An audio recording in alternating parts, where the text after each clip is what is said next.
अगर सही मार्ग पर निकल पड़े हैं तो लक्ष्य भी मिल जाएगा। मेरी माताओं, मैं आपको देखकर इतना आह्लादित होता हूं और अंतर मन से तो मैं एक छोटे से बालक की तरह आपको साक्षात आप सब गोपी भाव, राधा रानी की सखी का भाव ही मेरा रहता है।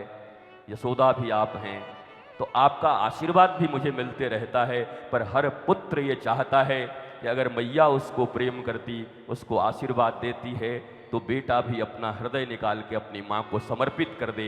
इसीलिए ईमानदारी से जिससे आपके घर में आनंद हो जाए, वही इन 7 दिनों में मैं कहने वाला हूँ। हमारी हर मैया के घर में आनंद हो, कृष्ण का आगमन हो, बलदाऊ का आगमन हो, उनका घर परिवार आनंदित हो जाए। ईमानदारी पूर्वक जो जो चीज़ें प्रस्तुत कर सकता हूँ अपने हृदय से, वो करने का प्रयत्न करूँगा। धैर्य आपको रखना है, आनंद आपको रखना। अब धैर्य क्या, कोई रेलवे के लाइन पे खड़े हो, ट्रेन आके कोई काटने वाली है तुमको। कई लोग कहते हैं वाह वाह, आपने बड़ी धैर्य से कथा सुना, ऐसा लग रहा है फांसी पे लटकाए हुए थे और आप उसके बाद भी भगत सिंह बने हुए थे देश के लिए कि हम भगत सिंह हैं। हम महाराज, आराम से पंखा चल रहा है, भगवान बलदाऊ के प्रांगण में बैठ करके कोई आ करके भगवत कथा श्रवण करा रहा है, उसमें भी एहसान जताओगे क्या? हमारा देखे धैर्य, हम लोग कथा सुन रहे थे, ओ हो, इसमें कौन सा एहसान है? कहो भगवान की ऐसी कृपा हुई है कि लाखों लोगों में, देखो प्रांगण में आ गए हो तो छोटे मोटे चीज के लिए मत आओ। और आप सब जो देख रहे हो देश विदेश में, जहां भी, आपको भी यही कह रहा हूं, बैठे बैठे टीवी चला के जो देख रहे हो, आप भी छोटी मोटी बातों में मत मानो। इतने विराट परमेश्वर के आंगन में हो, इतने विराट परमेश्वर की कथा मंडप में बैठे हुए हो, तो छोटी चीजों से काम न बने। देखो, उपासना कोई कर रहा हो, व्रत कोई कर रहा हो, इससे ये निश्चित नहीं होता कि वो धार्मिक ही होगा। इस संसार में रावण से बड़ा कोई उपासक नहीं था। वेद, वेदांत, सिद्धांत, यज्ञ, हवन रोज ही चलते रहता था लंका में।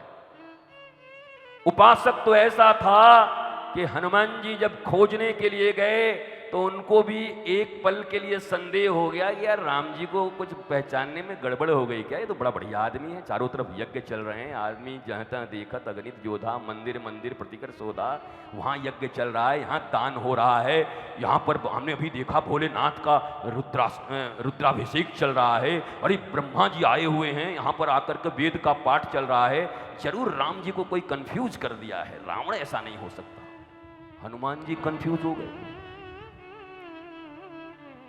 उपासना पद्धति देख के तो हनुमान जी भी कंफ्यूज हो गए कि रावण ऐसा हो सकता है, लंका वाले ऐसे हो सकते हैं? लगता नहीं है। उपासक तो थे पर धार्मिक नहीं थे। उपासना करने वाला धार्मिक हो ये जरूरी नहीं है, ध्यान दो। पर अगर धार्मिक हो तो तुम्हारे जीवन में उपासना अवश्य होगी। रावण भी उपासना कर रहा है पर बड़ी छोटी चीजों के लिए कर रहा है, अहंकार की तुष्टि के लिए। दुनिया में जितनी भी जिसकी जिसकी सुंदर पत्नी है उसको चाहिए। राम रावण का इतना ही अंतर है ना। राम जी ये कह रहे हैं जो कुछ मेरा है वह सुंदर है, रावण कह रहा है दुनिया में जो जो सुंदर है वो सब मेरा है। जहां प्रचार देखे टीवी पर, ये नई टीवी आई है, ये नई ब्रांड का कपड़ा आया है, हमको चाहिए जिंदा रावण।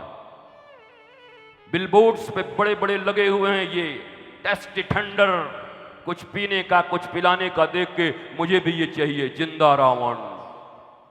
हर प्रचार को देखकर हर चीज को अपना बनाने की चाहत ये रावण की चाहत है।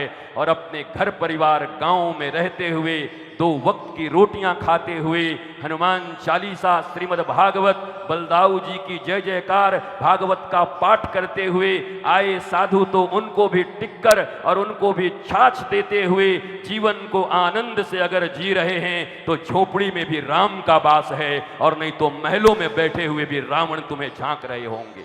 बड़े बड़े महलों में भी रावण बैठे हुए हैं, बड़ी बड़ी गद्दियों पे भी रावण बैठे हुए हैं, और रावण ही क्यों, अभी तो जब कृष्ण कथा आएगी तो जरासंध के दामाद हैं कौन?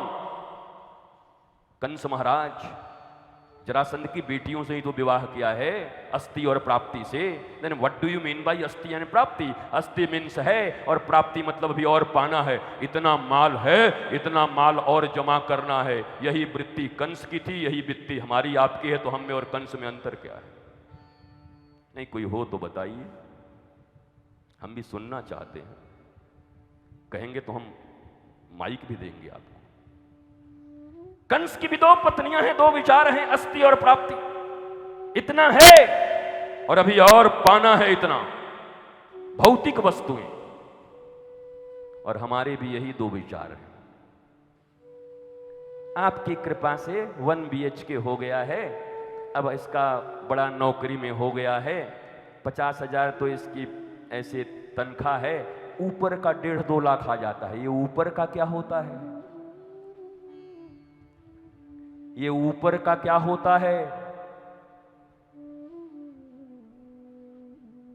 जिस घर में बैठकर अपने ही बेटों से हम बात करते हैं कि बेटा समय कम है, बढ़िया से देख करके, सब कोई जब कर रहा है तो तू नहीं करेगा तो क्या होगा? बारे पापा, बारे पिता। पिता ही धर्म है, पिता ही स्वर्ग हैं, पिता ही तप हैं। और वो पिता अपने पुत्र को और वो मां अपने पुत्र को ऐसा ज्ञान दे इस भारतवर्ष में, ऊपर से। इसलिए हमने ऋषिवर पांडे जी से कहा था कि महाराज पांडे जी, कथा तो होगी और जम के होगी 7 दिन। हम भी आनंद लेंगे और आप भी लेंगे।